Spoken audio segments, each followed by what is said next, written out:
વડોદરાના દંતેશ્વરની અનુ સોસાયટીમાં રાત્રિના સમયે ઢોર પાર્ટીએ પકડેલ 2 ગાયને ગૌપાલકો છોડાવી જતા પોલીસ ફરિયાદ દાખલ કરી કાર્યવાહી હાથ ધરવામાં આવી હતી। આ અંગે પ્રાપ્ત માહિતી અનુસાર વડોદરા શહેરના દંતેશ્વર વિસ્તારમાં આવેલ અનુ સોસાયટી ખાતે ગત રાત્રિના 8 વાગ્યા પછી ઢોર પાર્ટીની ટીમ પહોંચી હતી અને કેટલ ઇન્સ્પેક્ટર અમિત બ્રહ્મભટ્ટની આગેવાનીમાં 2 સુપરવાઇઝર, ગાય પકડનાર 6 છોકરાઓ, 2 ડ્રાઈવર તથા પોલીસ બંદોબસ્ત સાથે માર્ગ પર ફરતી ગાય મામલે ટીમ દ્વારા તપાસ કરતી વખતે અહીં 2 ગાય છૂટી જોવા મળી હતી, જેથી પાલિકાની ટીમ દ્વારા 2 ગાયને કોર્ડન કરી ઝડપી લેવામાં આવી હતી, જે પૈકી એક ગાયને થાંભલા સાથે અને બીજી ગાયને ગાડી સાથે બાંધી દીધી હતી।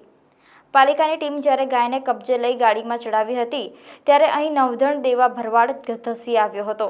અન્ય 3 થી 4 છોકરાઓને પણ પકડેલી ગાયને છોડાવવાનો પ્રયાસ કર્યો હતો। આ સમયે પાલિકાની ટીમ અને ગૌપાલકો વચ્ચે બોલાચાલી અને ઝપાઝપી થઈ હતી। આખરે ગૌપાલકો બંને ગાયને છોડાવીને જતા રહ્યા હતા। પોલીસે આ મામલે વધુ કાર્યવાહી હાથ ધરી હતી।